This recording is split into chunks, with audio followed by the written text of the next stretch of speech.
Chris, if you're watching right now, I appreciate you watching the show. Appreciate you hanging with us, brother. Yeah, it's Dusty said, you've got nothing to prove there would be. Like, here's what I think. Like, business is good, right? You're already doing good. You got your energy drink. You got the mustache. You got the look, all that. It's going good for you. No matter what you do, you can't fail. So you don't need any more money. You're already doing all right with everything else. So let's just take a year, see what we can do, see how big we can get you. Like I said, we'll hook you up with Chad Nichols, and it'll be fun. You know how many people are going to be in the seats to see you do that. Hey everybody, welcome to It's Just Bodybuilding. I'm your host, Big Ron Partlow. Of course, I got Dusty Hanshaw, Scott, the producer, McNally, and joining us for the first time is the new member of Team Partlow. We got Henry here, Henry the Chewini. Remember to like, share, subscribe, comment, and ring the bell. Over top of some barking dogs. Someone must be dropping a package at Dusty's door. Yes. So check this little guy out. He's the new member of the team. He's real chill looking. He's a great fellow. Well, he was just playing like a ton. Yeah. So I'm going to put him down now because he wants to go lay by Jed. They're getting along? Are they getting along really well? So yeah, quick dog update. Well, first remember, IamMutant.com. Go to IamMutant.com, Dusty20, Big Run 20. Save yourself 20%. And of course, use our codes just to be cool and help us out, make us look like we are part of the team and important and all that stuff. And I'm wearing the new Mutant swag that I got, one of the new hats, one of the new tees. And thank you to Dusty for wearing the West Coast hat. I've sent him some new hats just recently. So they're coming to you. And but remember to get your all in, get your ISO surgeon. Everyone should get on the gear. Okay. Yeah, we got a new dog. So Dusty gets a new dog, and then a week later, we got a new dog? Yeah, did you were you feeling like you needed a new dog after you saw Dusty's new dog? No, we've been looking for a little while. I know this isn't the main topic of the show, but I'll 1 minute this. Yeah. Elevator pitch. We've been looking for a while. We thought we should get another dog. But there's not the right time. You know how there's no right time. Yeah. Right. But you keep thinking it's not the right time.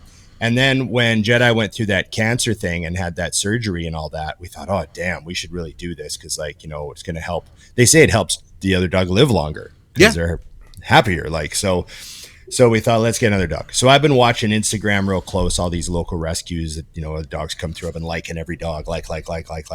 Yeah. And then this guy came through and I just saw him. And I mean, Dusty knows what this is like. You know what this is like. I just saw him and I was like, that's the dog. That's the dog. That's the dog cool. We're getting. And I looked at the other dogs are cute. They're adorable, but that's the guy. That's our dog.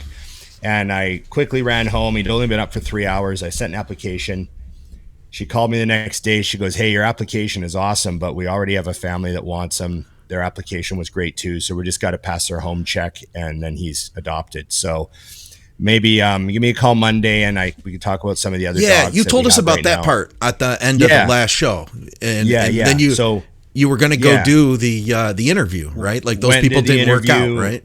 Yeah, went and met him, got the home check done, got approved for everything. I know I picked him up Friday night. The only thing is Emily was already going out of town for 5 days to see her mom. So I had to get him myself. So I've been home with the dogs this is day 3. Nice. And so the funny part was I also had a PRP, a major PRP treatment for my hip booked for Saturday.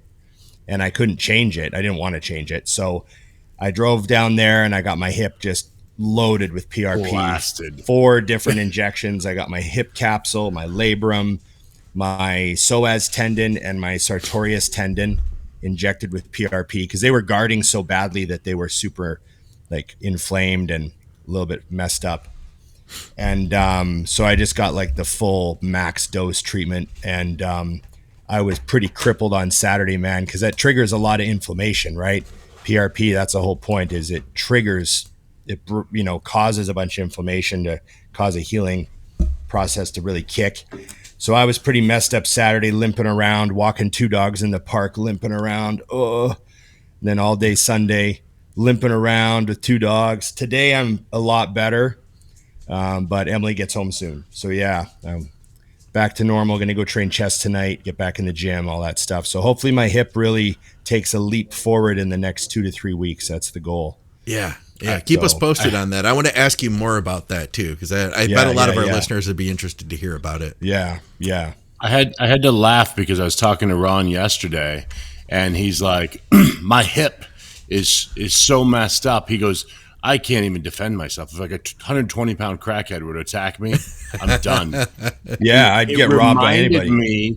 It reminded me of like, I went and got gas at like middle of the night one time, 1 a.m. or something after the coma. And I was like, this is what normal people feel like when they get out at night. Like I'm looking around and I'm like, wow. Yeah. Like, usually I don't give a, I'm like, whatever. I'm not worried about it. I literally was like, oh, this is what happens when you know you're vulnerable. Yeah. Like you're looking around like, all right, if anyone approaches, jump in the truck, which you probably might fall. Do not stand and fight. You will lose. Yeah, because we all know that a huge part of avoiding confrontation is just looking like you might not be easy to rob. Right. Yeah. Right? Being a hard target. Right? Like, a lot of people go, oh, well, just because you're big doesn't mean you could fight. And it's like, yeah, that's not the point at all. Being big and looking like you can bench 500 pounds is a big deterrent if they're just randomly picking someone to rob. They'll find someone else. Yeah. Yeah, they could just wait for 2 minutes, be another guy, So, and then my mentality is I'm limping around the park is, I maybe I read too much, but as I'm limping around the park, I'm thinking, oh, what do wolves do? They pick the one that's limping. Yes. Right? Yeah. You're lagging behind. Yeah. I'm lagging behind. I'm the weak one, right? So now I'm the weak one. They're looking around the park and they're like, there's the weak one right there. That guy, that's the weak one. That's the one. And I'm like, damn, I don't like being obviously the weak one. Like it's one thing if you have an injury, but it's not showing, like your shoulder's messed up, but you're still walking tall. Yeah.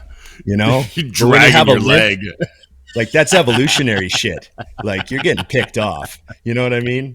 So yeah, not fun. So, okay. What are we doing? We got a bunch of listener questions today. We got lots to talk about. I had a question box up. They hooked us up. We asked them last week. We're like, hey guys, we need listener questions. We have more listener questions than we've had in a long time. Like there's got to be at least 20 of them here. Well, 15 and then 5 cool comments about people training with Greg Kovacs. Like everybody on the reaction video, they're all like, oh man, I used to train with Greg, or I got lunch with him one time. So I wanted to make sure we shared some of those today too. And the Greg Kovacs episode, it's killing it. It's like, it's our best reaction as far as reviews go. And as far as like how many people have watched it, it's doing really good. Best one in a while. Yeah, I noticed that. The numbers were shooting up. Okay. Yes. Okay, what do you want to start with? Well, we had a topic idea. And this is, our last episode did really good too. And we had like 5 things you need to know if you're going to get into bodybuilding. Like a lot of people enjoyed that one. But we had another 5 things episode. So we hope you guys like this one. These are 5 things you need to buy if you're going to be a bodybuilder. Yes. Okay. Who wants to start this one? Well, I want to get this out of the way since I already announced it. But for me, a rice cooker, even though I'm aware that you can cook rice on a stovetop, there's something amazingly awesome about throwing water in the rice cooker and then moving on with your life. And it's staying warm all day because I work from home. Yeah, I used to just leave it in there. I'd stir it up, leave it, and then just take it out from the rice cooker until the end of the night. And then I would clean out the rice cooker and take what was left and actually put it away. First day rice is fresh all day. That's emotional. Yeah. And they're cheap. Let's not forget about that. Like a rice cooker, a great rice cooker is $40. Really? Like they're cheap as hell. If there was another question, is there anything that you've done that was kind of lazy and it went on for far too long? If that was a question, my answer would be one time I broke a rice cooker and I didn't buy another one for a year. Oh, wow. And I just kept cooking rice on the stove. Yeah. Like a barbarian. That's all. I'm going to be honest, guys. That's all I've ever done. I've never used a rice cooker in my life. Oh, never. What's that called? Isn't that called like raw dog in it? Isn't that like when they say you're raw dog in your rice? Isn't that it? It's like when they say a guy gets on a flight that, you know, like you always see that funny tweet, like this guy just got on a 6-hour flight next to me. No water bottle, no book, no music, just staring at the fucking headset. Straight. Just staring at the seat in front of him. Yeah. Just thinking, trapped in his own thoughts, no Guy's phone, insane. nothing. Yeah, that guy's Just nuts. raw dog in a 6-hour flight, no pillow, nothing. Yeah, yeah. No, I've never done the rice cooker, but you guys are tempting. I think that that's a good one. $40. It sounds like a good investment. It reminds me of the slow cooker, because the slow cooker, you put the food in there, you leave it, Dusty, and then you come back and your chickens, you've got like tender chicken breast. You got a whole big old vat of it. You know, it's ready. You didn't have to do anything. You didn't have to think. No. Just put it in there and leave. Come back and it's ready. I know. That's a great one. That's a great one. I was just pulled up rice cookers to make sure I was correct, Scott. Yeah. And $39.96 for the one I have. Oh wow! I could probably send it to you and have it to your house before this episode is over. Amazon would airdrop it from a drone onto your patio. Yeah, there's something amazing. I don't know if I told you guys this, but my addiction, everyone's addiction to Amazon is out of control. But one of the first times I came to visit Nikki in South Carolina, I brought my massage gun. And it's like $400. And then she used it. She liked it. So I was like, I'll just leave it. You can have it. And I will order one. Yeah. So when I got to the airport, I ordered one. And when I got home, it was at my door.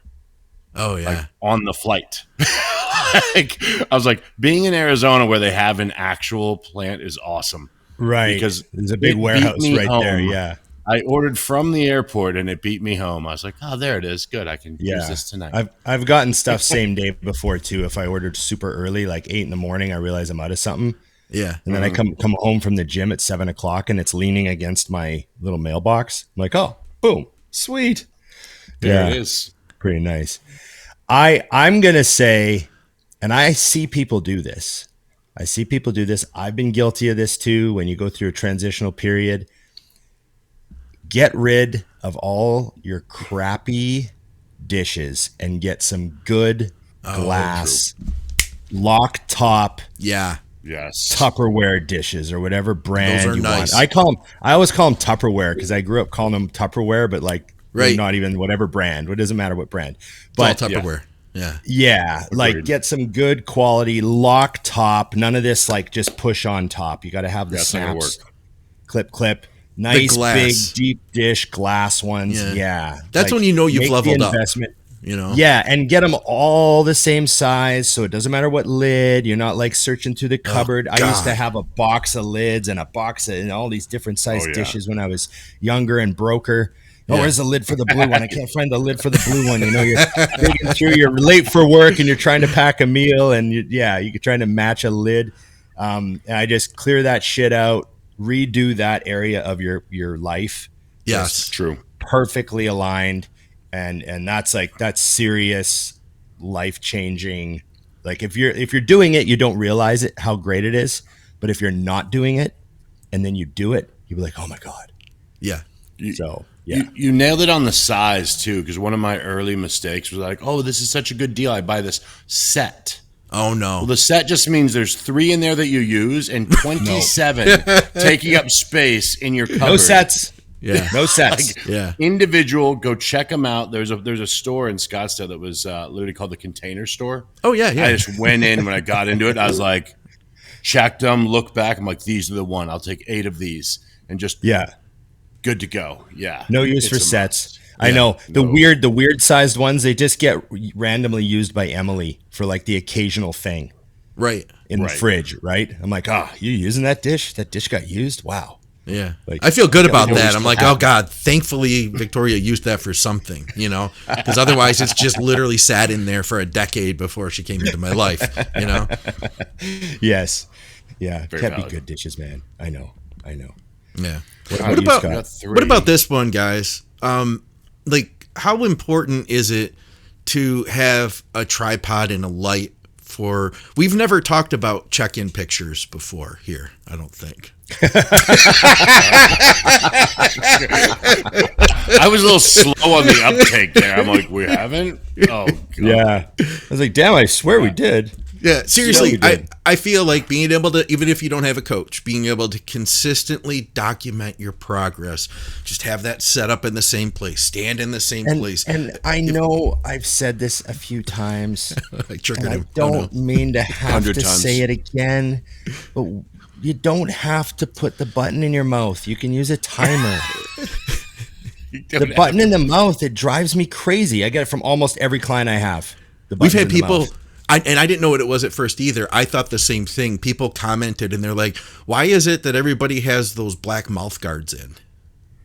Oh, right. Better Like they're for doing pictures like to have a black mouth guard. Yeah. I use this for sleep. I just get out of bed. I still stand by my idea that a timer is superior because you have to be on time. It's not like when you think the pose is perfect, you take it. The picture's going to happen and you have to be ready for it. And I think that's better. I think that's better. It's got the countdown too. Like it's got an audible countdown. Mine does. Yeah. You hear it go 3, 2, 1, click. Would you guys put that on the list though? Like, would you put the tripod and the light on a list of things you must have as a bodybuilder? Because I want you to do. Here's my thought. I don't care if you have a coach or not. Like doing progress pictures for yourself even is important. Good solid pictures. Solid pictures. Yeah. Why not? Why not? Just because I hate the button so much, I'm willing to take the stretch and put it all as a package. Doing it anyways. He's doing it anyways. Do it anyways. Let's see. Things you gotta. I put these guys on the spot, by the way. Just like last week. I like this game, though. I like just like last week. We have not prepared whatsoever for this one. When have we ever prepared for any? One thing you definitely need is everyone needs to be on the gear. Oh wait, sorry, we're back to that. Right, didn't it come down? Did we already settle this with a bottle of test and a Costco membership? Yeah, exactly. That's it. You are all set. No, I will say though, like one of the things that I think is enormously important is I'm a log booker. I needed that. I don't believe in the phone is my point. I know people are like that's dumb. It's not the same. I know it sounds ridiculous. There's something about writing it down in your handwriting and seeing it. I actually switched to the phone for a little bit. I was like, I have my phone anyways. Why am I bringing one more thing into the gym? Because I don't like to like drag my bag all over the gym. Yeah. I try to just like leave my bag over on the side, take the few things I need. So now it's like one more thing with the logbook and the pen. I'm telling you, it didn't work. And sometimes I don't know it's probably just age and being slow, but I just don't want to type it all out, pull it down. It's faster, easier, and I just like the way it is. I went back and I've had a few clients that actually after one of our episodes switched and actually messaged me and they're like, it's totally different. So yeah. I did have somebody tell me there's some great app though, allegedly, that hopefully I'll give credit to. They can just jump on here, but it will actually pull your previous workout for you. Huh. So you can just like do your this timer underneath it, which it was a girl that sent me that. I was like, all right, I'll give you that. That's pretty freaking cool because I have to do that in the parking lot before I go in. I think it was Tarantino, Quentin Tarantino, that said he still writes his scripts out by hand. Like he writes his scripts. And I think he said he doesn't like the idea of how easily you can just delete something and redo it. Huh. When it's on a computer, there's something about writing it out that makes you commit to that character saying that, and then you have to go to the next part. Like, well, he said that. I have to deal with that now. Yeah. And there's something like he can't just delete the whole page. This page sucks and just delete it, because that's really easy to do. You get halfway down a page. I don't like this scene. Delete. Yeah. And he's like, no. You had an idea here. Let's work this out. Yeah. And I know there's guys that still type scripts. There's really high level movie like guys that still type out scripts as the ideas flow. There's writers that still write their books old school. So there's something about the committing of writing it. You know what I mean? So dig it. Yeah. So what is that? Was that 4? Did we come up with 4? I got one, and I see this with the odd person. Commit to being a bodybuilder and get yourself a really good gym bag Okay. that is big enough to do whatever you need to do. I see guys come into the gym. You can tell they're on their way to work after and all that. They Yeah. got 3 little bags. They've got like a gym bag, and then they got like their food in a Safeway bag. They got a plastic bag with meals in it. And then they got like a backpack with their clothes for work in it. Yeah. And I'm like, I get what you're doing here, but like, get rid of this chaos. Get one nice big gym bag, commit, go get a nice high quality one, big open top on it, put everything in it, and just have everything organized and in one place. And yeah, I always had like a nice big gym bag that did everything I needed it to do. And it was never like a 2-3 bag to the gym guy. So yeah, I like order if you I'll haven't go with noticed. that. I'm go with stuck that. on the idea of the type of gym bag though, because I don't know about you guys, but I'm old school in that I still like a duffel bag. I want an over the shoulder duffel. I don't like backpacks. Mutant did that last round, the cool like duffel bag that like zipped up and had like a backpack handle. I used it forever, pain in my ass. So today in the mail, I got the new Mutant order of all the new gear. It's got a big ass duffel in there. Nice. I didn't even pay attention to everything else. I just took it out. I'm like, I didn't even see everything else. Don't worry See how about big it. the end pockets are on that? Oh yeah. Yeah.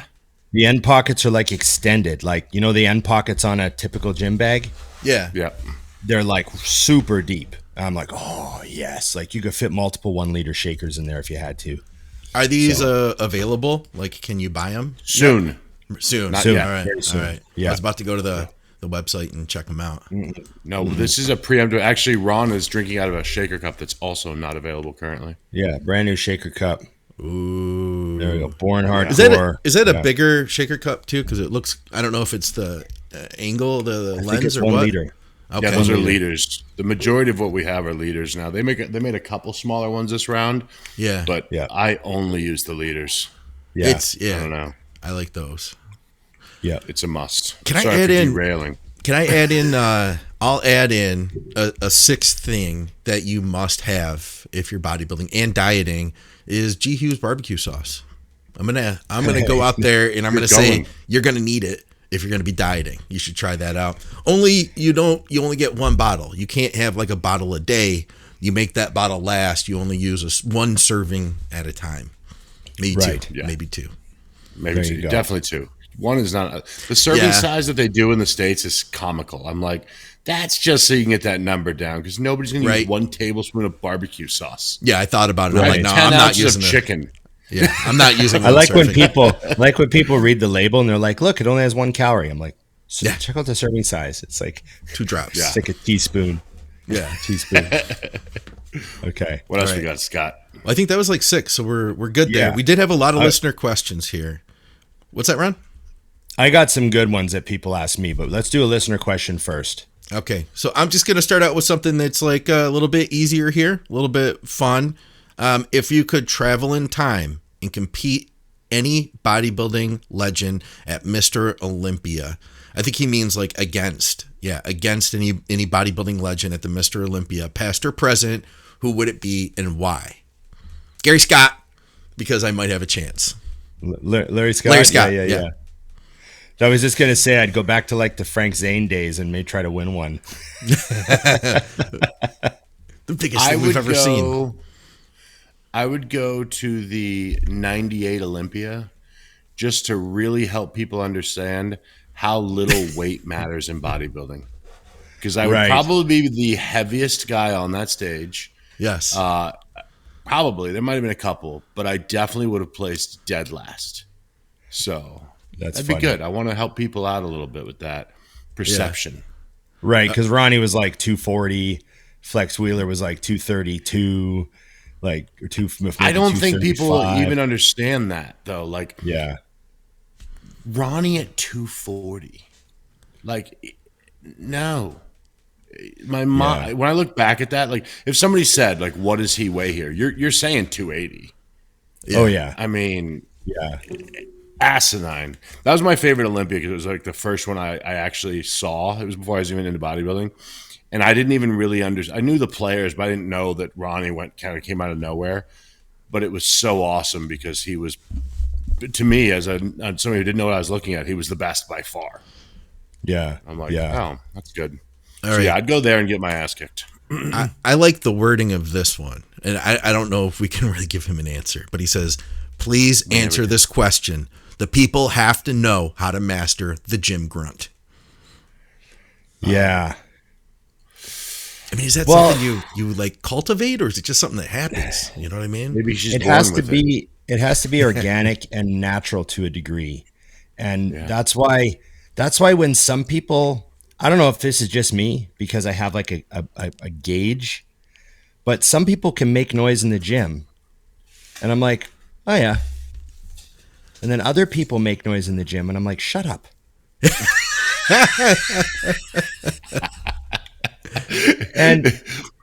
and I think it depends on the exercise they're doing. You know, like it's context, people. Yeah. You know? And, you know, you see a guy, he's on the leg press. He's made no noise all the way up. Yep. And now he's on the max set. And maybe at the end of the max set, he makes noise. Yeah. And then he's done. And then he goes to leg extensions and doesn't make any noise. You're like, oh, it's this context. But then you go, the guy is making noise. He's yelling on side laterals, and then he's yelling on rear delts, and then he's yelling on machine shoulder presses. And it's like, okay, enough. Like, yeah. So I don't know. There is a context to making noise in the gym. And are you using your vocal cords, or is it the air coming out of you? Like, you know, like that sort of thing. Like, you know, the contraction of the core and the pressure of the air. And is it more of an organic grunt, or is it like a, you know, like there's a difference. Yeah. Wait, what's that, Dusty? Your mic's off. Yeah, Dusty's mic is off. I want to kill all of the context of this and just play Ron back. I know. I was thinking the same thing. It's already going to happen, Dusty. It's already going to happen. Roll out. So I was going to say, obviously, since I absolutely bark when training, but I am completely impressed. Like when James Hollingshead puts 9 million pounds on a bar and then goes, and I'm like, how the hell? Like you can hear like the air conditioning in the background. Yeah, and the rubber plates rattling. I'm like, how does he do that? It's the most impressive. I mean, literally, there's like no sound. You could go find a video of him right now. Bent row, 500, silence. I'm like, so I will say, as much as I'm not against obviously making noise, I am so much more impressed by people who don't. When you're doing that and silent, I'm like, I make more noise than that putting my shoes on in the morning if I have to tie them. Yeah. You gotta lean down, and then you lean in. That's just to tie a shoelace. Oh, there's a lot of noise tying shoes. That's a noisy endeavor.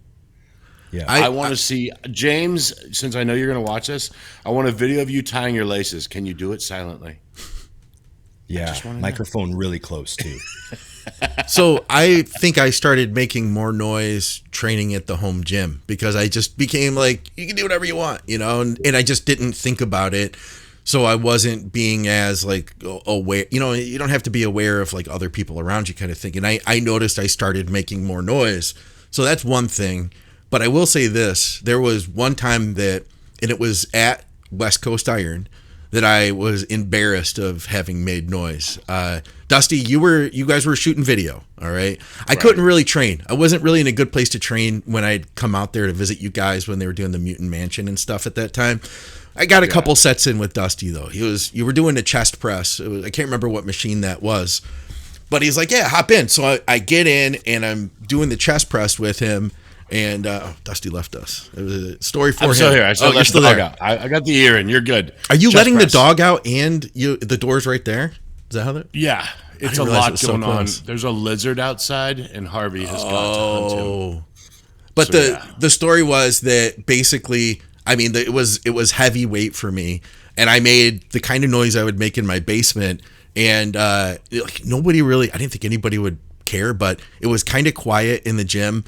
And you know the guy you guys work with, Sam, the creative director, Sam? Yes.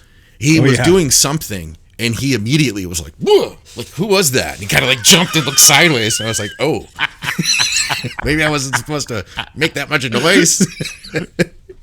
Oh, that's You're ready awesome. to steak. Yeah. That's funny. Intruding here. But yeah, that was my story. No. It's the hazards of the environment. What about this one, guys? Question for the next show. What was your worst prep that you've had or someone that you know has had, and what was the story behind it? What made it so bad, and did they fix it, etc.? Yeah, so I've talked before about my worst prep, which is just I went through a breakup and I had I tore my quad up high in my hip area, and it was just a mess. I've talked about that before, but I think the worst prep I ever had anything to do with was a client of mine named Jimmy. He's a great guy. And he was a provincial bodybuilder that I was helping. And he fell off a ladder. And I can't remember what he broke. He broke something. And he goes, I'm just going to stay on the diet, be a couple of weeks off upper body, keep training my legs. Then he like kept prepping. And then I think he broke something else or tore something in his knee, and he just kept prepping. And then like he just wouldn't stop. And he got in really good shape. And it was just agony. But he was just one of those clients where I'm like, this guy's the toughest dude. Like he just wants to finish this task. And he wound up coming in, I think he was in really good shape. I don't know how he placed. I can't remember. But I remember like 2 big events during that prep where I was like, everyone else would have shut it down. Like he fell off a 12-foot ladder and broke his arm or something. I can't remember what it was. Yeah. But just like that type of stuff, I've seen people finish preps. We're like, can't do arms for 6 weeks, but then we still got 6 weeks to the show, so I'll be all right. Like that sort of thing. And I've known multiple people that have done that type of prep. And it's just always so like, oh God, this guy's just, nothing could stop this dude.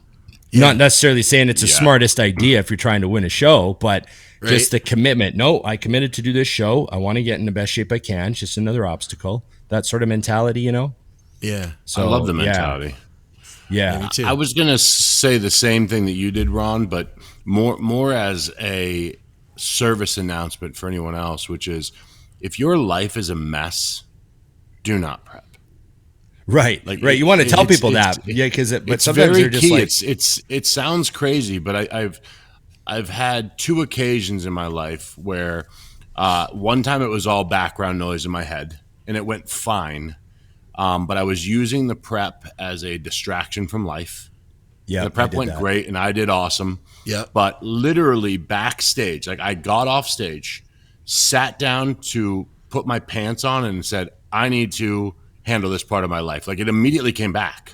I spent 16 weeks just putting it in the corner. Yeah. But I didn't even get to dinner before my mind was like, oh, I got to handle this now.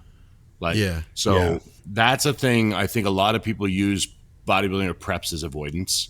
And then the other side is like, but if you actually have things going on, if you're anything like I did a prep, Chris will tell you in 2012 that I did everything correct. And my body said no. I looked horrible. I mean, awful. Did the whole thing. Same thing. Just too dumb to realize that just because I said I was doing a show didn't mean I should have done it. Because unlike your guy, like I wasn't getting results. I was executing and nothing was happening. And it's like, well, your whole life is a disaster and you're trying to focus on something stupid. Why don't you get your life together, then come back to this? And so I have to point that out because I see it a lot with people. Yeah. And it's like, no, it's not gonna get you a good result. And even if it does, like I said, that thing that's looming, it's gonna wait for you backstage after the show. So just handle your shit. Yep. It doesn't go away. Everything just gets delayed. Yeah. 2012 and 13 were both. 2012 and 13 were both really rough preps. I wound up looking really good in 2012. And then 2013, I had another rough prep. It was like a 2-year period where I was going through a lot of shit. And but then my body started like, I hurt my quad during the prep and it was all then it was like, then I hurt my shoulder and I was just a mess. And so, yeah. But I remember after 2012, because I looked so good relatively, like, Yeah. it was a great prep. Like everyone was telling me, oh man, you look fantastic. And like, I took second to Antoine. Antoine beat me that year. And everyone's like, oh man, that was fucking, you looked awesome. And then I said to Chris, well, I guess, we'll just have to gear up for next year. And Chris goes, fix your head. You're a complete mess. This prep was a disaster. And I was like, oh, I thought I looked really good. He goes, yeah, you looked really good, but no fun. This prep wasn't fun. Oh, it has to be fun for me. Totally. I was trying to like save you the whole prep because your mind was just a mess. So fix your head and we'll do next year.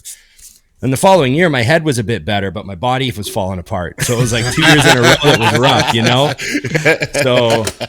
So yeah, it was one of those things. I had a good year. I can't remember what year it was, but it was the first time that I competed in light heavy.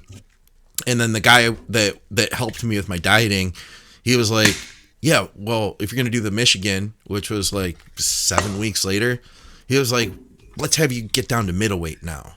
And I like already had dieted really hard. And I was like, you think I can do that? Because I was like in the 190s. And he was like, yeah, you just, because he had competed at the national level, and he was like, yeah, we'll just like manipulate water. We'll push you down real hard and manipulate water and force you in and then fill you back out kind of thing. And he's like, that'll be good.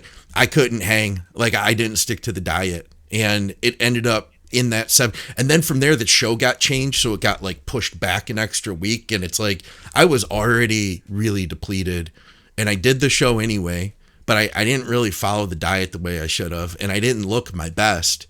And so I remember that morning, like taking pictures outside to see how I looked and just being like, oh God, this is not going to be a fun day. Like I absolutely fucking regret this. I wish I could like just fucking go into the house and not do this today. Like this is the biggest mistake of my life feeling, And I did it. Right. I did it anyway, and I still remember to this day, like, oh, that was one of the 2 times I wish I didn't compete. Yeah. Right. Yep. Yeah. Well, Dusty's got one. I've got one. We all got one. Yeah. Yeah. Yeah. Crazy. I got a good question here. What you got? Yes. Should C-Bum compete in the Open? That would be freaking fun. I would love to see it. Let's like take the reins off. Let's just get him as big as we freaking can. 2 years, not this year, but let's get him hooked up with Chad Nichols to do his diet and just see what happens. I don't care. I just want to see what happens. So what does he have to weigh as classic? Is it 234? I don't know. What is it? So let's get him to 270. It's good.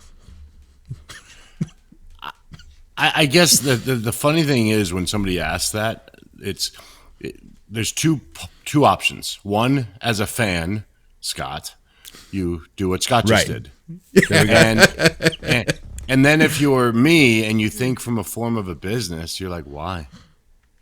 Like there's no benefit to him because, and I know some people would say, well, yeah, there's a huge benefit. If he won the Olympia, let's just argue, he wins the Olympia, so he gets $400,000. Or he wins Classic and he gets, what is it, 70? Whatever. I don't even know what it is. It's nothing. It's insulting, the difference. But at any rate, my answer is still, he doesn't need it. Right. Like, exactly. So for me, there's literally there's no benefit if I'm thinking from his mindset. There's no reason to. Plus, you've added one more reason not to in in his firstborn. Because I guarantee you, knowing Chris, and I don't know him like Ron does, but just knowing him well enough, like he has to try to not get bigger. So in the off season, he's taking nothing. Yeah. Right. And he's being very cautious with what he's doing. So his health markers are phenomenal. His body feels great. I mean, in comparison, obviously he's still beating himself up.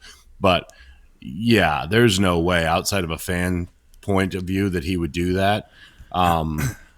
Plus, as a fan, I mean, I'm not a fan of many bodybuilders because I know them all, but I'm a fan of Chris. Like the way he executes everything. Oh yeah, I can definitely put like 2 hats on, like the Chris I know, and then me in the crowd. I'm like, do you do anything not perfect? I mean, the execution on the stage, how he addresses the fans, the crowd, the whole thing. Yeah. I just think he needs to stay the poster boy of that division. And when he gets tired of it, ride off into the sunset. Okay, now that Dusty said what he had to say, I have to jump in here. Chris, if you're watching right now, I appreciate you watching the show. Appreciate you hanging with us, brother.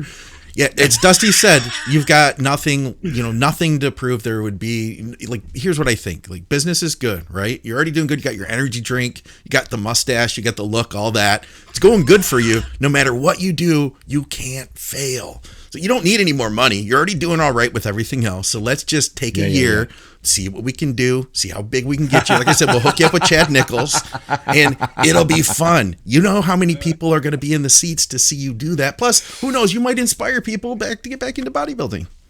I've got my. You can do one more trip to get your hair put back. Yeah, you get your hair done again. Man. So you guys want to hear my take? Yeah, my since mine's already right. Go ahead. Yeah. No, I understand that. I understand the desire to see like how big could Chris get. That's always fun, and I got the freak in me that would love to see that. But then Dusty's take on just keep doing everything perfectly and being boring. Yeah. I have an even more boring take. About Chris Bumstead. I think he wins this Olympia since he's already prepping for it. I think it's fucking peace. I wouldn't be surprised. That's what I would do. There's no fucking reason to have to do a single bit of what he's doing other than he still loves it, which is great. Yeah. But like, hey, your bank account has this much in it and this is your monthly income. Hey, you've got, an SS Camaro in your gym. Hey, you've got the amazing house and the, bikini Olympia wife and the newborn and the awesome dog. And, I think I'm just going to stay home. Yeah. See you guys. Work on health, grow some hair, relax. And bank, just like keep selling energy drinks. Go to the next phase.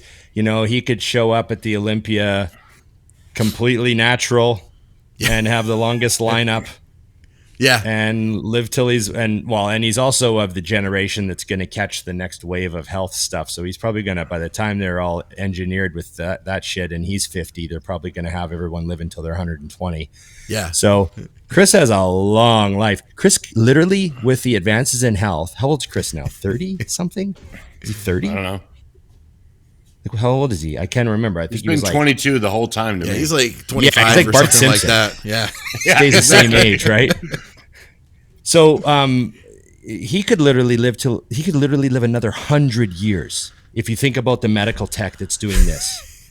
You really believe in our medical, Ron. Yeah. You really believe in that strongly. I think technology is the road out of everything, and I also think the rich people are going to get it first. So Chris, there you go. Like win-win. You're covered. Yeah, he's covered. He knows all the right people. He's got the money. He's going to be getting all the gene therapy shots to live another 100 years.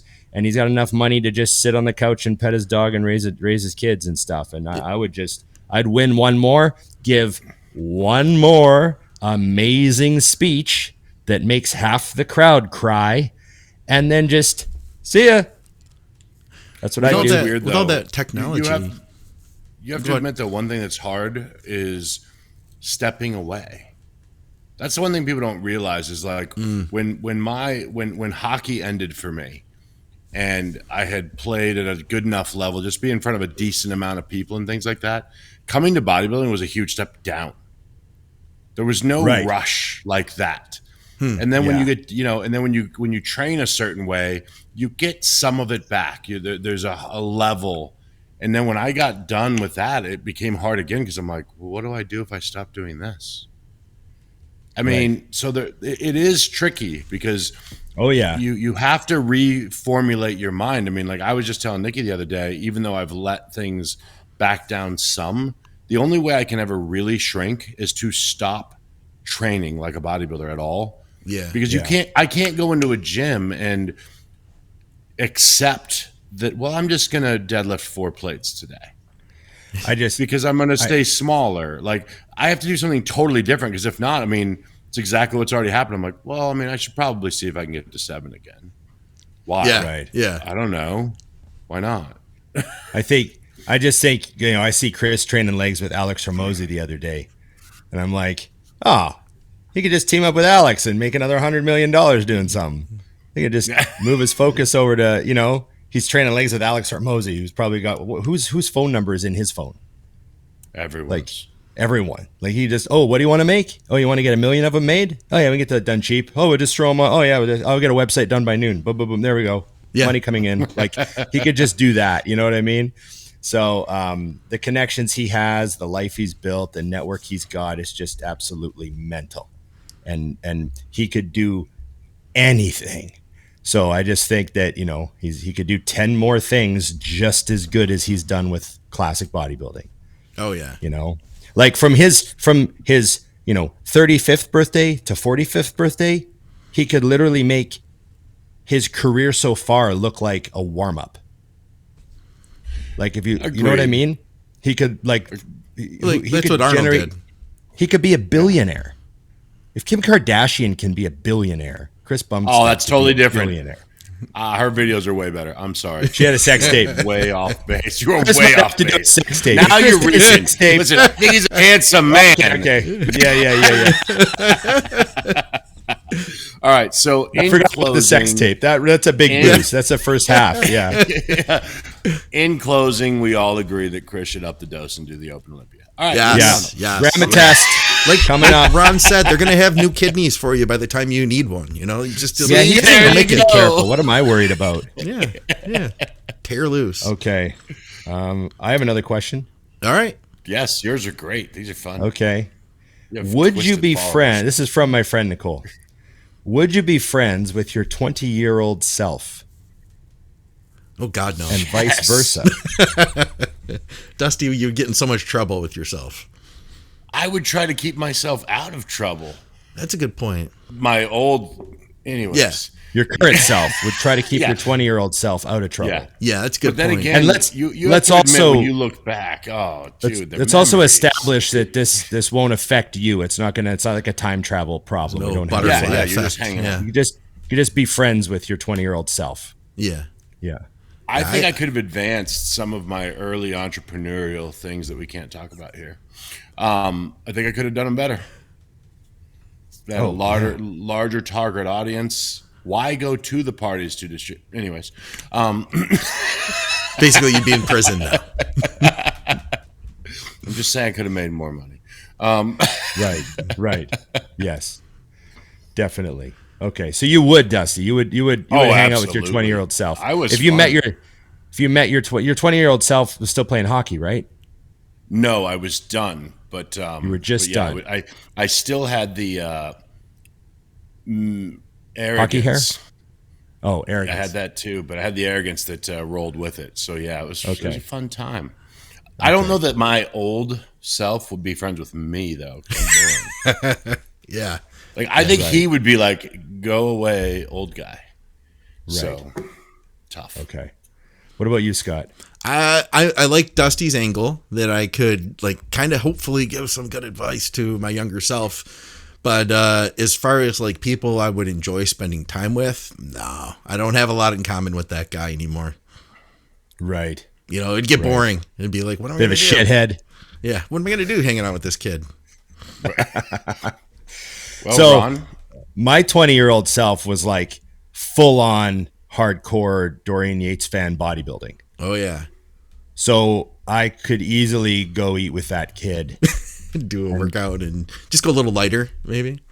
Yeah, just train with them and go eat with them. And I'd tell him to start investing earlier, because I started I guess if you use the word investing, I started when I was 24, I guess. I started putting part of every paycheck into something and thinking about RSPs and paying attention to stuff. You know what I mean? I would have got going 4 years earlier, which compounded to now Yeah. would be crazy, right? So, but I would just smarten them up a little bit because I wasted a lot of time, I was super focused on bodybuilding, but then I didn't really care about any other area of my life. Yeah. You know what I mean? yeah, So it would have been like, hey, this matters, and you should pay attention to this, and don't hang out with these guys, and don't date these types of girls, and yeah, be a little smarter. Yeah. Yeah, I'd be friends with my 20-year-old self. You know, he'd be a bit annoying, you know, but what do you do? There you go. My music tastes were much more narrow, you know. I've got a Dusty question and I have a Ron question. Which one of you guys wants to go first here? Dusty. You ready? Shoot. Tell us about your Crystal Light flavors. Somebody was asking about that. They wanted to know. I can't remember where the exact questioning, what the wording was, but it was something along the lines of what flavors do you like? Because you mentioned Crystal Light. People wanted to know. Of the actual Crystal Light, the Yep. pomegranate one, awesome. Downside, only 5 packets in the container versus 6 of all the other flavors. So it's Ooh. quite a bit more expensive. Don't let them fuck you on that one. The things he Right. knows. Why do you think that is, Dusty? Do you think it's a higher margin or lower margin on that product? Like because I think it's a personal attack against me. I think they know that I like it. And I will pay the exorbitant price anyways. They've got you. So that's right. And they know that I need 2 for a gallon. So what do I have to do? I have to buy at least 2 boxes. But the good news is I buy them online. I buy 12 at a time. So They get you on the gallon. They get you on the Exactly. gallon. Yeah. It's like, who gets in the drive-through? Leo gets. Anyways, yeah. So that, but you cannot go wrong with traditional lemonade. Oh yeah. And if you want to take it to the next level, 20% Sierra Mist at the top, Oh wow. bubbly lemonade. Damn. Oh yeah. Damn. You're a connoisseur. Yeah. Yeah, it's. That's some next I level actually, stuff. when I'm sipping that, pinky out all the time. Very Really? key. Wow. I'm Do you put it in a classy. wine glass? Absolutely. Damn. It's, Okay. you know, All right. this is like a wine glass, but yeah, that's it.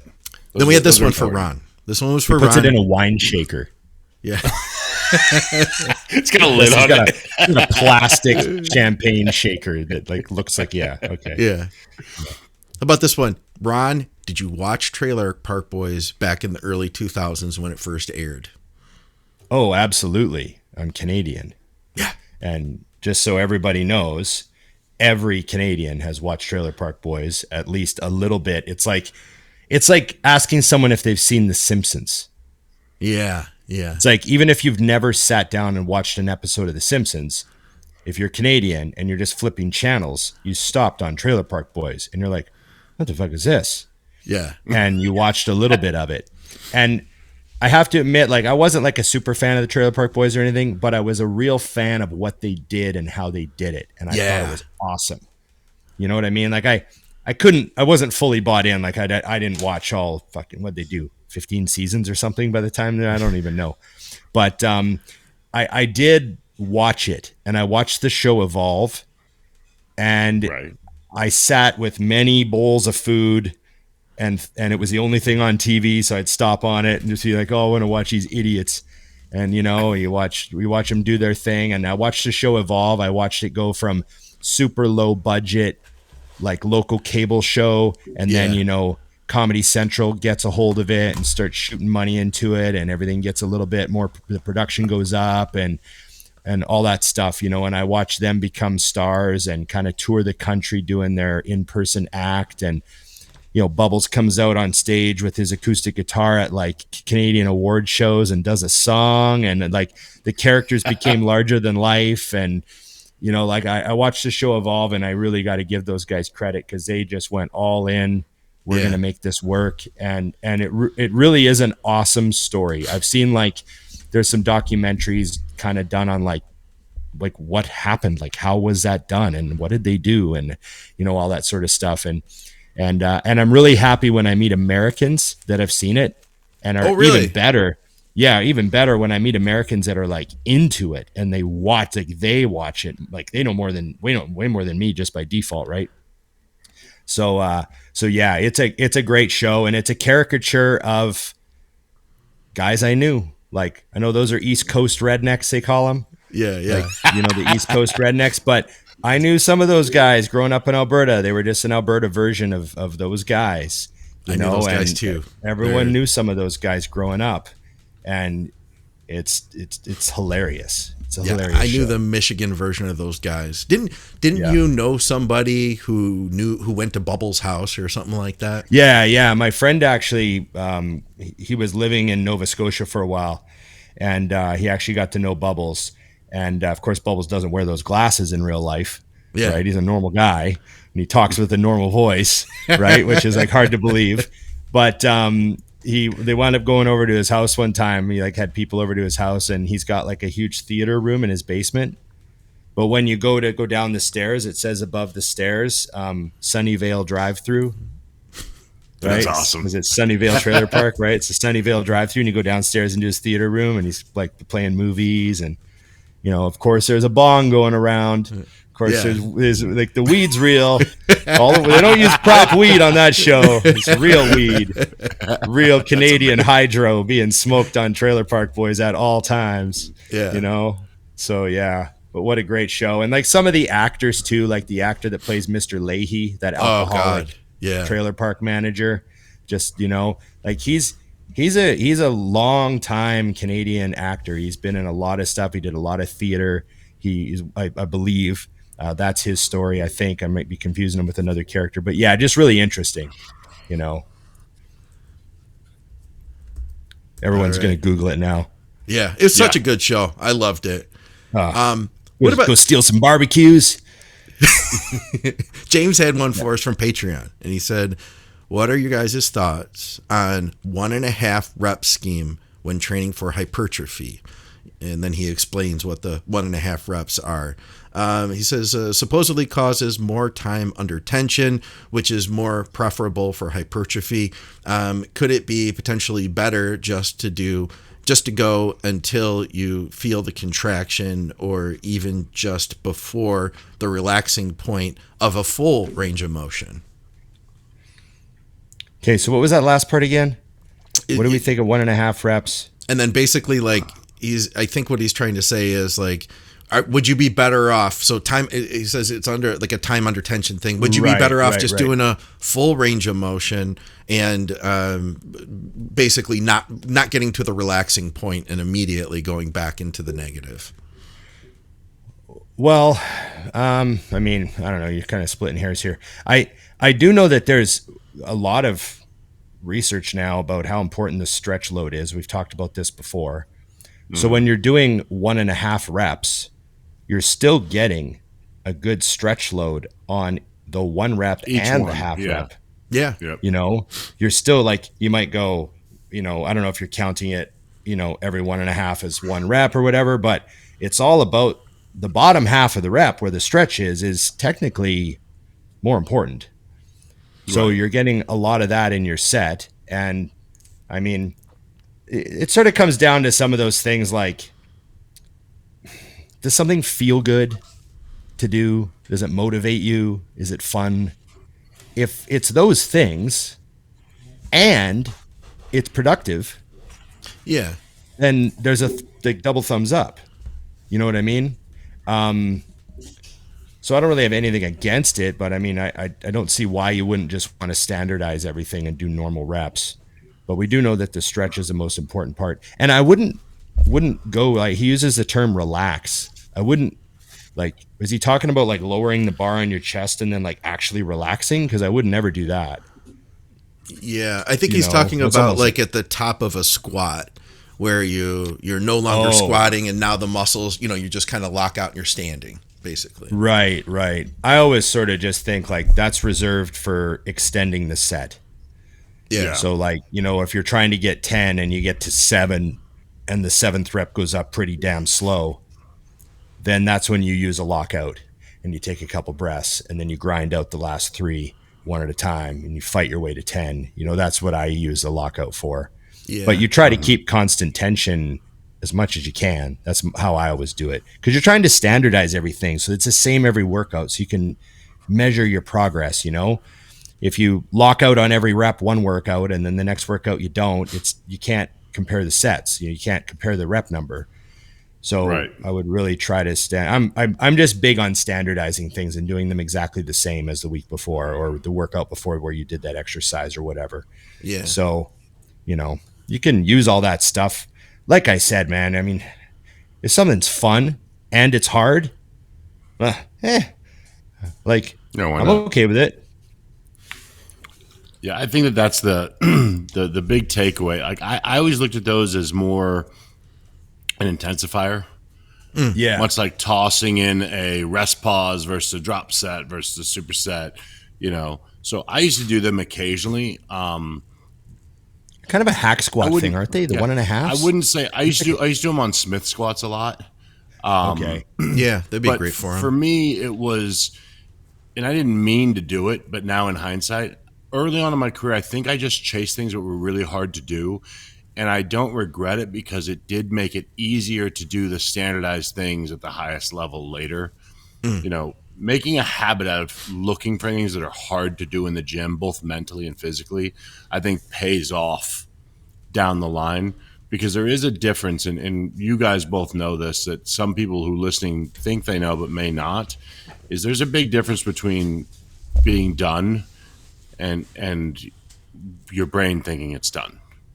Yeah. Yeah. Like, I mean, I've Yeah. trained with a lot of guys. I've trained with, I mean, even Ron at his biggest. There's times where he's going and you're like, he's got one more, and it's going to be a fight. And then there's four more because there's just something he knows. There's a little more in there, and until you've trained with someone a really long time, you'll start to know where their real line is if they train at the highest level.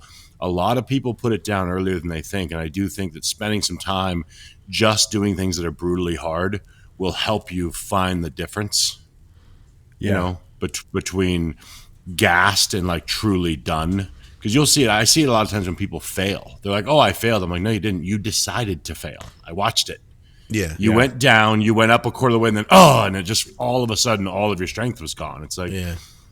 when you fail on like a hack squat, you'll be going up and it will be moving up and then it'll stop moving up and then you'll keep pushing and it'll keep going down really slowly until you're buried.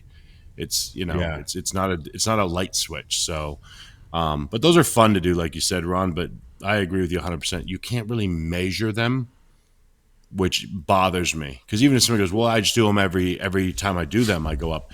Your halfway up isn't the same every time. I've watched video of myself. Yeah. It starts to get a little less up. The down is the same, but that up isn't quite as high. And, so even that movement is less standardized as you get tired. So, Yeah. Yeah. I've used them in like mountain dog style training where you after you do your kind of like heavy meat and potato stuff, then you try to flush as much blood into the muscle as kind of the next step. So let's say we did something like squats, I don't know, whatever, we did hamstring curls, squats, and then we're doing maybe like what do they call that, like belt squat with one and a halves.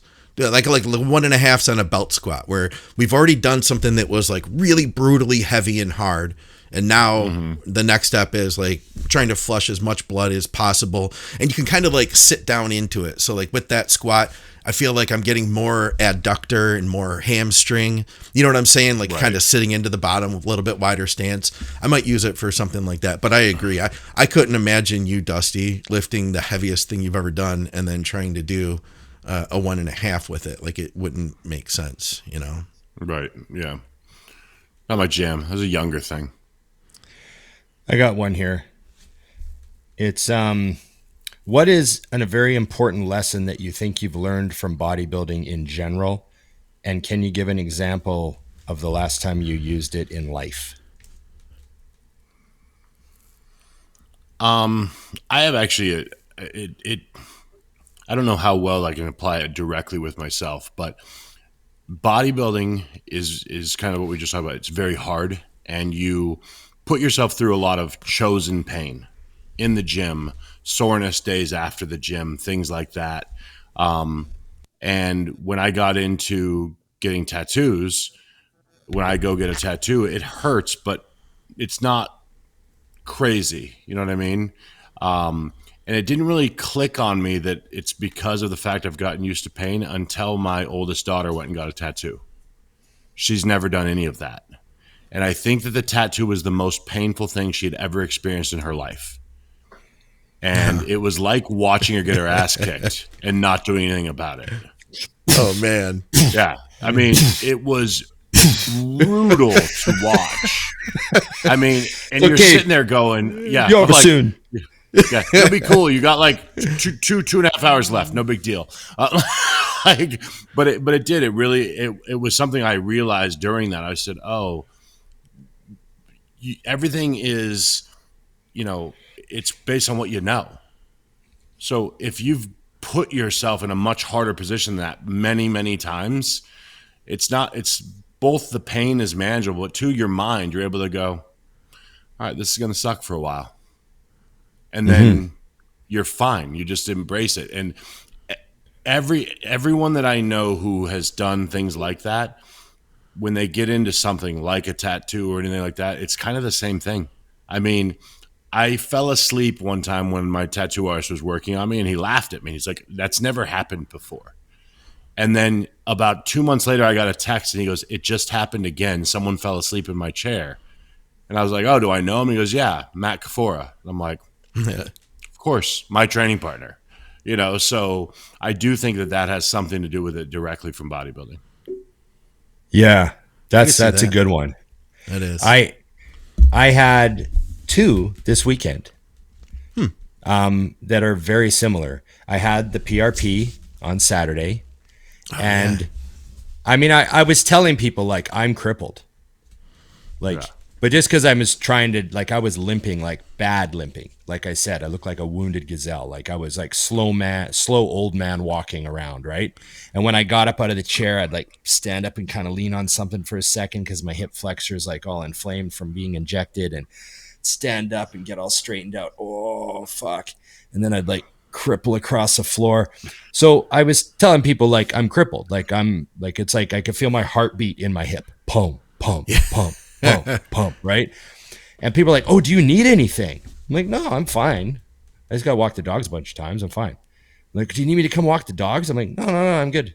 I can do it. Yeah. Like just because it hurts and sucks doesn't mean I can't do it.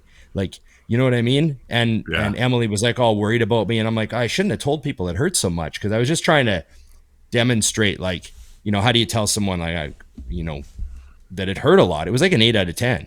But it was fine. Yeah. You know what I mean? Yeah. And that sentence right there doesn't make sense for most people. It was 8 out of 10, but it's fine. But it was fine. And then also too, like Emily has been away for a few days. I got the new dog. There was a lot of chaos. All my mutant stuff came, so I had boxes all over the place, and just a bunch of stuff. I did 3 loads of laundry, and I was just like, and last night I just cleaned the whole house, and I was limping around the whole time, bending over with one leg, the other leg sticking out behind me, picking stuff up off the floor, vacuuming, cleaning the kitchen, doing dishes, doing 3 loads of laundry, just doing all this stuff. And I just thought to myself, like, this is from, and once I started, I couldn't stop. And that's because that, like, you don't quit when you're tired, or you quit when you're done. That whole like cliche line, but that is from all the years in the gym. Like, this is what I started. And now that I've started training legs, for example, like once you're warming up on the extension, it's unstoppable. Yeah. That workout's happening. Like, you drag your ass in there after work and you're tired and you're, oh, fuck, and you get going on. And then once you start, like you can't, it's like recalling an intercontinental ballistic missile. You can't. Like once it's launched, you can't recall it. Yeah. Right. And so that's like how I am when I start things. Like, oh, I started this and I'm going to finish it now. Yeah. And it was just one of those things. And I cleaned the whole house. I mean, it was probably like an hour. I was just gibbled walking around here doing, just massive job. Got it all done. And afterwards, this is the same satisfaction. There, finished, done, nothing left to do. And I love that feeling. And that's the feeling that I had a million times after every leg day or every little job you had to do, or every little thing I had to do at the gym, or every little thing I had to do, project I had to do when I worked at Mutant or whatever, when you finish it and it's done, it's that same satisfaction. And I don't know, some people don't, you know, they say like some people need to go build their confidence by completing some tasks. You know, like Jordan Peterson talks about that. Jordan Peterson talks about cleaning your room, because some people have never really finished anything. And it's like a huge problem for them because they just don't finish things. And I love that feeling. I love to finish stuff. So that's my rant. What's your, Scott? I can relate to both of those. But to try to say something a little bit, you know, like another perspective on it, I would say having faith, you know, believing in something that you're not going to necessarily see the results today or tomorrow, but kind of like delaying the gratification, you know, like when you're going to build muscle. Plan. Yeah, exactly. Believing in the plan, you know, and putting in that hard work day after day, even without seeing the results immediately, but knowing that you're doing the things that you need to do and that you're delaying the gratification, and it will be worth it when you get to that goal. That regardless, let's say, you know, you decide you wanted to, let's say like you would really like to grow some muscle. You would really like to be bigger. Well, guess what? Let's fast forward to 6 months from now. No matter what happens, you're going to be there, right? And you could be there 6-8 pounds heavier. You know what I mean? Or you could be the same place you are now. But if you just make that part of your programming today, 6-8 months from now or whatever, you'll see that, you know? And so that, I think for me, that was part of it, was just like having that faith, believing in the plan. And I've applied that to other areas, like starting a podcast, you know what I mean? Building coaching, things like that. It's like, well, I just know that I just put my next foot in front of it, just keep going. And eventually this will build because I'm doing all the things that need to be done. And regardless of what the results are, I just keep doing it, you know? I think that that's one of the things when you ask that question. I mean, if we sat here and just talked, you'd realize the majority of your life is somehow impacted by some of the things from bodybuilding. Yeah. Because everyone I know who is a good bodybuilder, they live a pretty organized, tight life because that's what you had to do, especially when you're younger and broke and working and all these other things. So it required like planning your day. You know, how do I get all this done? How do I get to the store? How do I get the food made? How do I get it packaged for tomorrow? On and on and on. So you got that aspect that I think never goes away. I mean, I don't even understand how people don't live that way. My whole day is planned out the night before, every single day. Like there's no like, and even though I don't like have a place, I go to the gym like there's a schedule, like someone's waiting for me and there's not. Oh yeah. Yeah. Right. That's just the way it is. And same thing with eating times and all the, like for a guy who hates scheduling, I schedule my entire life, but it's my schedule, you know? And then the same thing with, like you said, with goals, Scott, like, I don't think people understand, how does a show work? Where you say, okay, the show is on this date. Okay, how long do I need to get prepared for that so I'm ready? What needs to happen at what stages to make that happen? Yeah. And then people do it. I'm like, okay, now in the big boy world, do the same thing. Oh, you want to be worth $10 million? Well, how are you going to do it? How long does it take? Work backwards from that. So every major thing you want to do, if you have that same mindset, it's how it works. I mean, I love when someone says like, yeah, I want to get a home one day. And I'm like, oh, cool. What are you doing for that? What do you mean? I'm like, well, how are you preparing to get a home? Do you have money? Is your credit good? Do you know the things that are required to purchase a home? Yeah. You need to find out that information, and then you need to work backwards on whatever you don't have and create it. But if you just say like, I want to get a house one day, well, I have news for you. You're never going to. Yeah. Never. So it's the same thing with a great physique, you know, and I do credit bodybuilding for that because it, like you said, Scott, I didn't say, I mean, if you're 20 years old, you might not be able to say, I want to have a home in 2 years. But you can say, I want to have one. What is it going to take? And then slowly build your way up to it, you know? Yeah. But if you don't figure out where that finish line is, you can't just wander aimlessly and think you're going to end up at it. Yeah. Yeah. The way it was said to me was, you're at step A, and let's say your goal is step D. So what's step B and C? You know, what do you have to do first? Just, you know, you take those steps. Yeah. Hey, I had a few shout outs, guys. We had one for Brian Daniel, listener of ours. He didn't agree with us. He said, first of all, you guys are hanging out in the wrong places. Girls in the Midwest like muscle. But then he also said, by the way, I just got my pro card in Pittsburgh 2 days ago. So shout out to him. Congrats. Yes. And a picture, Brian. Yeah, what's up with that, man? And we had a ton of messages like this on our reaction. Greg used to work out at the old Galaxy Gym in Welland. He'd fill the incline leg press and single leg press it. LOL. Yeah, that's freaking crazy. So we had a bunch like that, Ron. Comments from people that knew Greg and Kovacs and had workouts with him or things like that. Here's another one. I worked out with Greg in Grimsley a year before he died. He would start his T-bar rows with 6 plates and go up from there. Yeah, it doesn't surprise me. He was strong as shit, man. Yeah. It's a reasonable start point. 6 plates. You know where most people only don't 3 end. per arm. Here's another one. It says, I used to train at Mississauga Golds, and I used to see him bench like 5 plates for his warm-up.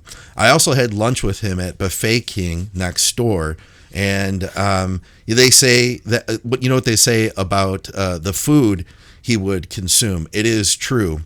That day I was treating, and I was done like 5 plates before he finished. Was a great guy. Those were good times back at that gym. I love it. He was a monster, man. There wasn't many of those. Yeah. Here we go. Yeah. So, is that it? I don't know. Okay. We did good on that. How many views does that have?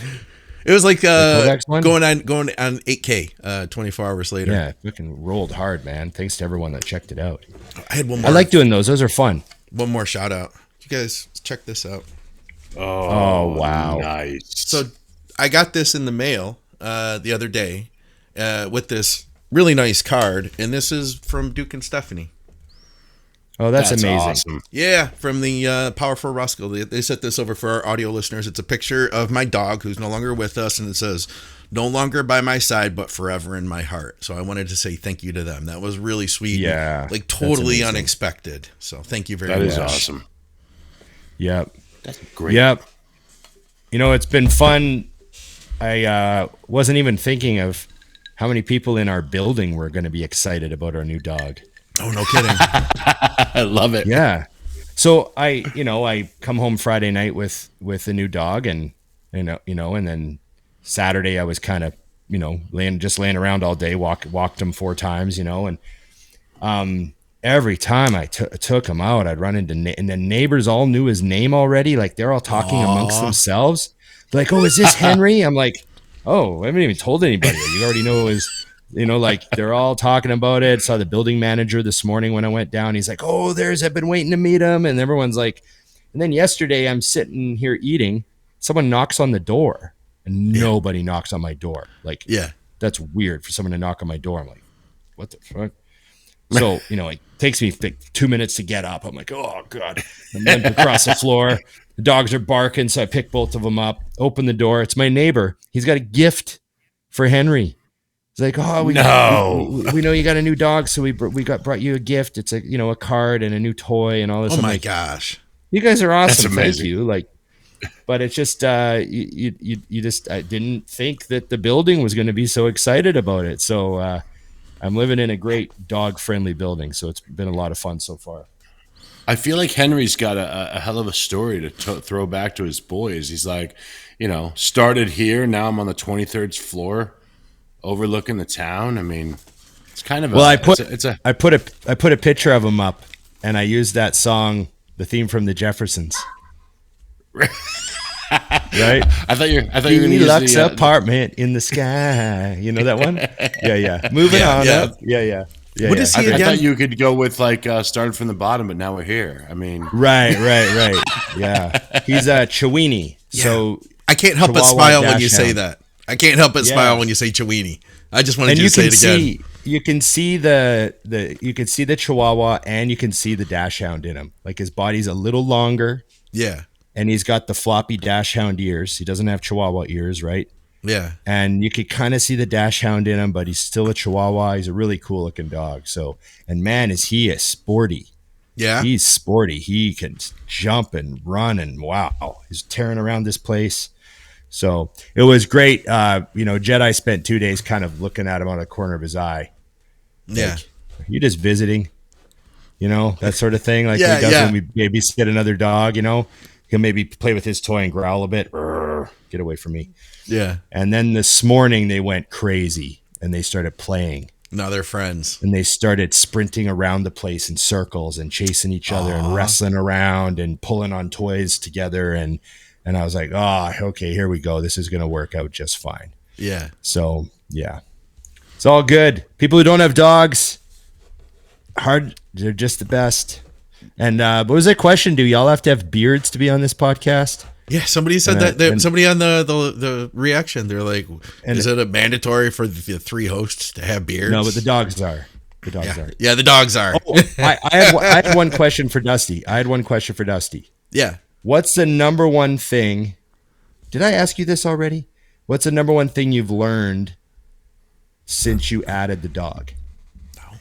Oh, I mean, the only thing that we've watched, which I mean, I'm thankful. Like maybe you Duke weren't and prepared Stephanie- for or something like. Is there anything Yeah. you're like, oh right?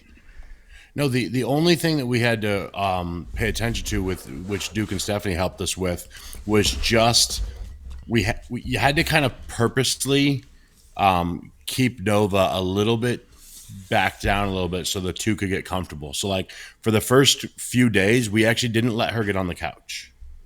Not because we weren't going to eventually, but just because it had to be like, no, this is their space. You got to stay here. We also picked up all the toys in the beginning just to kind of make sure they could interact without them. So there wasn't any like issues, especially because, I mean, they're 10 pounds, Donna's less and Nova's probably 40, so kind of keeping those things in play. But it's been really cool because they say, and Duke and Stephanie kind of told me, like in the beginning, even right now, what you're seeing is not Henry at full speed and not fully comfortable. It was about 9 days in that Nova fell asleep on the couch. And I was like, oh, she's like really sleeping now. Where before I think she was like one eye open. And they say it takes a couple of months before they're like totally settled in. Okay. But Duke describes it as like the big exhale, like when she's like, oh, I live here now.